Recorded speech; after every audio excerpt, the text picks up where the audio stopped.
Hi everybody, AP Goodman here, and today I have the ever so talented Christina Edgar Olds with us. How are you, Christina?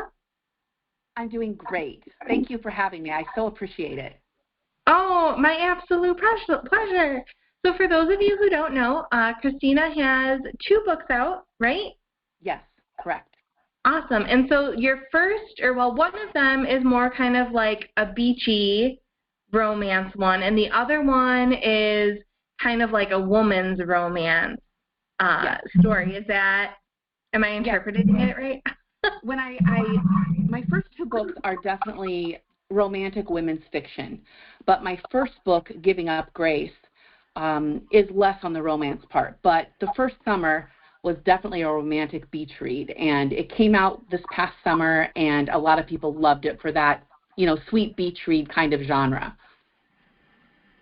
Yeah, I mean it's hard to pass it up. I know that I love, right, because like especially in June, I don't know if you live in a cold state or a warm state, but I'm in Wisconsin and it's very cold. So when we do get our warm weather, it's like coveted. You don't want to give it up. We're neighbors. I'm down in Iowa right now. I do spend Okay. part of the year in Florida, but I know what you mean about it being cold here. And I think when we get rid of those cold months, a lot of us really want some sort of a summer beach read, something that takes us away from the snow of the Midwest. 100%, right? Something that's like immersive and you just kind of like, oh, yes, it's fine. Like I can finally go outside and the air doesn't hurt my face. Yeah. And like when I read and I escape, the air doesn't hurt their face, and this is all fantastic. Yes, I understand fully. That's great. So what kind of got you into the genre of, women's fiction and romance and those lines? Well, I didn't, my first book came out in 2022 and my second book came out in 2023, but I had been working on both of the books for over 10 years. In fact, The First Summer, which came out on June 11th of 2023, was the first book that I wrote. But Giving Up Grace, which was the second book I wrote, actually came out first. Just sort of, if you're an author, you are constantly working on things, and sometimes they don't launch in the order that you are creating them. And I really, with that genre, I love domestic thrillers and I love women's fiction, but the kind of books, the first 2 books I wrote, I would say I read more of a book like Giving Up Grace, which had a little bit more women's fiction slant to it. It's not that I don't love reading something like The First Summer. It's fun to do that beach kind of read, but I'm really into book club fiction, and I'm in 2 different book clubs, and so I love the books that really make you ask questions and, really sort of are a launch point for discussion among groups of women. I love that. It's interesting that you say that because I can totally see that come through your storytelling, that your stories are that way. They have those good launch points and those good thinking points too, right? Like your writing is very thoughtful and very mindful of like, not only from a character perspective of like, oh, they're going through this. Gosh, what would I do if like, things were going well after a divorce and my ex-husband came back and that was not like a good party. Yeah. But just like the situations in the worlds that you build and, that you set up of like, oh, that really happened. I really love twists and turns, and I like to figure out, I like the idea of someone starting over. Like, what are you going to do if the worst thing happens or something happens you aren't expecting? How are you going to pick up and carry on? I've always loved that in stories and loved it in people's lives. And so I've tended to sort of go in that direction when I'm creating my characters.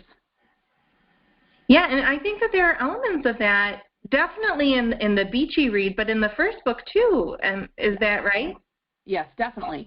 It's a woman who has carried the first book, Giving Up Grace, there's a woman who's carried a secret with her since she was a teenager. And then later in life, she has to return to her hometown and spend some suspended time there. And she really has to face all of those demons that she left in the past so many years before. Yeah. Which, I mean, I'm sure to some extent it's something we can all relate to, right? I think a lot of us, have kind of been, moving around in our lives or been to different places, and, our high school version of ourselves or our childhood version of ourselves isn't necessarily the same person we carry with us as adults today.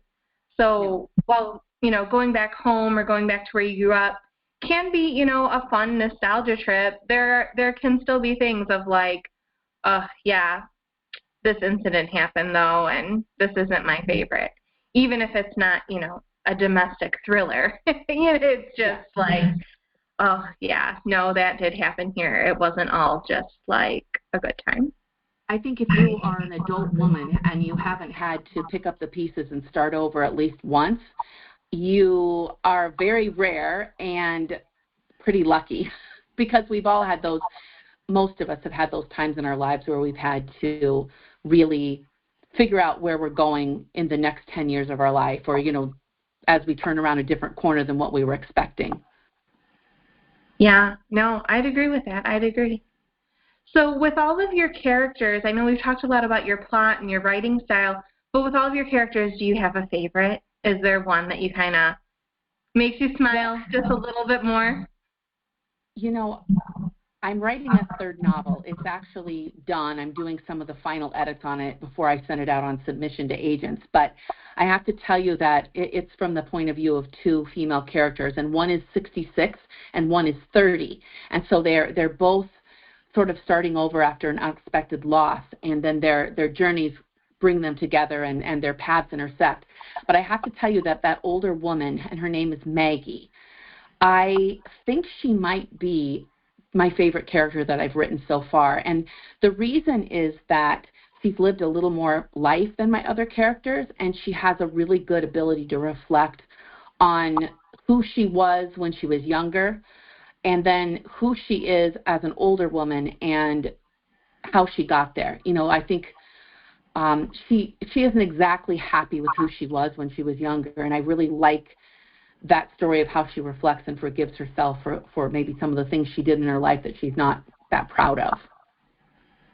I think learning to forgive yourself and giving yourself grace on things is something we all need to learn. Mm-hmm. Especially as, we age, there's going to be things that we look back on that whether we had the knowledge back then or totally didn't have the knowledge back then, there are going to be things that we did that we're like, I probably could have handled that a little bit better. And I think stories like that with characters like that are not perfect, we can all relate to them so much because I feel most people get up every day and try to do the best they can. But seeing that in another character and seeing that you're not the only one who maybe made that mistake or thought that way, I think is really helpful to people as they're going along their life journey.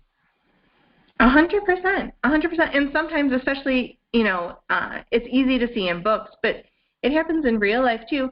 Sometimes you act on the information that you had and you thought you had all the information, and then years, even decades can go by and you find out something and you're like, oh man, if I had known that, I might have done that differently. And in books that's so easy, right? Because that can be the next chapter. It can do a time jump. But yeah, it's tricky. Oh, I think one of the things I thought about when you talk about my favorite character, and I said it was Maggie, who no one has read yet because the book's not out. But I think that authors sometimes say that writing is kind of like therapy for them, and they work through their own things through a book. And Maggie, the character in my next book, she's older than I am, but I am a middle-aged woman, and so I see her as someone that I could see how you could work towards that. And I kind of like that. She's sort of your characters become friends of yours. And it's fun to be able to really just make them do whatever you want them to do. Yeah. No, and I agree. They're always a part of your head when you're writing, but after you spend some time with them, they become part of your heart too. Mm-hmm. Oh, right? Definitely. I love them. Yeah.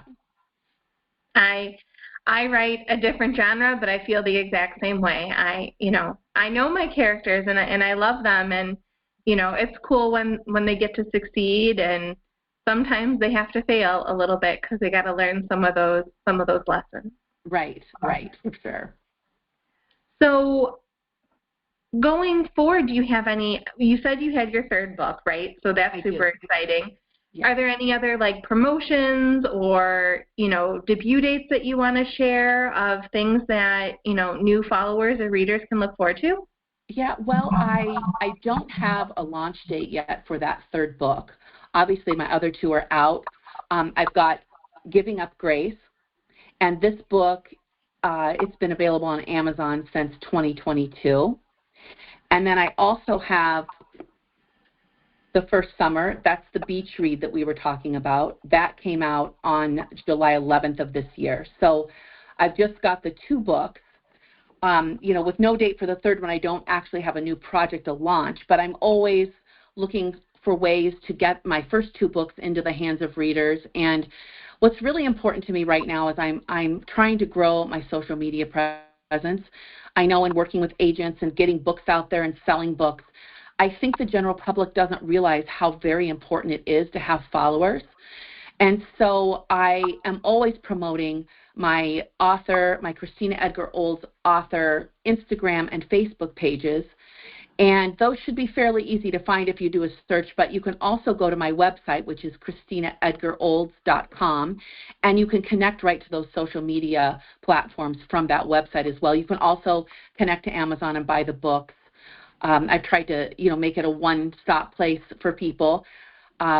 But I think that's probably one of the hardest things is getting that social media following. I had one agent tell me that, you really need tens of thousands of followers. And I don't know that that's necessarily true. I've looked on a lot of famous authors that don't have tens of thousands, but they certainly have 10,000, and it's hard to get to that number. And a lot of people are following my journey, but they haven't necessarily gone on to follow the page.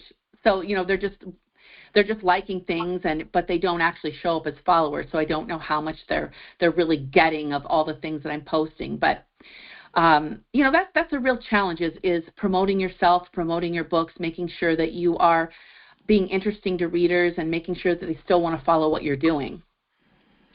Yeah, and you alluded to something that's come up in a few other episodes of Saturday Spotlight of that algorithm that can be your best friend or your worst enemy, and whether that's catching the algorithm on Amazon through reviews, which are also super hard to get.